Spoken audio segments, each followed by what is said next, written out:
Hi, I'm John Byrne with Poets Quants. Welcome to another edition of the MBA Adventure, Making It Happen with Fortuna Admissions. I have with me Judith Hodara. Hi, John. Hello. Judith is co-founder of Fortuna and a former admissions official at the Wharton School.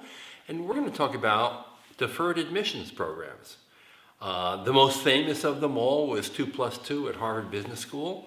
But in the past few years, many schools have enrolled these deferred admission programs. They're very popular. What do we need to know about them? So it's pretty interesting to me that there's been such a growth in the 2+2 / deferred entry. They have a lot of different names over the past few years. And it's interesting because it really started out with schools sort of sub-matriculating their own students. So if you were a junior, you could, in many cases, combine your senior year with an additional year of the MBA program. But at that time, it was mostly open to students from that particular undergraduate. Past few years, an explosion of schools recognizing, and they're very smart this way, that if you get that talent when they're 21 years old and they don't come to you until they're 24 or 25, you still get that wonderful student body locked in, connected to your school. They go out and they have some educational or professional experience before going on for their MBA.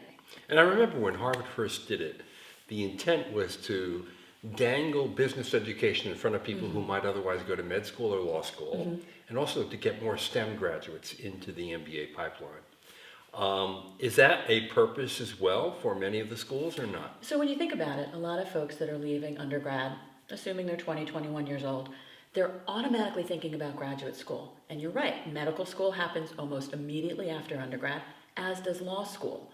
You know, there may be a year in between, but usually not the 3 to 4 years that most MBA applicants will take. So it is a great way to get that sort of younger thinking about, oh, business school could be the next step for me. But the barriers to entry are going to be a little bit different because I'm actually going to go through that application now while I'm still in undergrad, while my friends are applying to law school and med school, and then perhaps, I'll go a few years from now. Now, the big advantage is taking a standardized test because all the research shows that the younger you are and the closer you are to a college experience, the better you do on the test. But the difficult thing is you don't have work experience of any meaningful kind of variety. So how do you best position yourself then? That's a really tough one to answer because in the very beginning, when I was at Wharton and we started to see these submatriculants, they were incredibly talented quantitatively. And you're right, they could run the numbers, highest GPAs we'd seen, really strong GMAT scores, but they weren't bringing a lot to the party necessarily, unless they had been very involved in on-campus organizations or in summer internships. And still now, even with the spread of these programs throughout the M7, it is sometimes challenging for students to answer what really matters to you. Or who are you? What are you going to bring to this program when they haven't really had that wealth of experience? And so the students that are more successful in these programs are, of course, bringing that quantitative background, but they're also very confident in what it is they've done, and they have a long-term vision for what happens after business school as well. Now, how does the admissions decision change because you don't have real work experience? Because part of the work experience equation is admissions officials want to see that you've been actually selected by a highly selective employer. Now, that's a very important ingredient.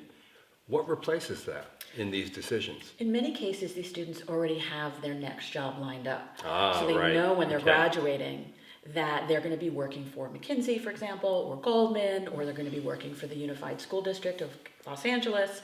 And so they, in their heads, they can say, this is what I'm doing, or on paper, these are my next 3 years, and then I want to go to business school, and that's what I'm going to be able to bring to the community. So it's almost as if you're forecasting, as an admissions officer, how will this experience shape this individual, and then what will they bring to us when they're enrolled? And if you're a student, how early do you need to think about this? Is it freshman, sophomore year? Pretty much, right? Yeah, to sort of start to think about the organizations that you want to be involved with on campus. What are you thinking about in terms of getting ready for the GMAT? Do you want to have some of those classes under your belt? Accounting, statistics, finance, all really good courses to see in the right. undergraduate transcript. Because that's shaping your transcript too is a very important part of it. So even if you're an art history major, you want to make sure that you have some of those quant classes as well. Typically, those applications are going to be due in late March, April of the year, of the calendar year. So Right. most students will begin this process sort of the fall before.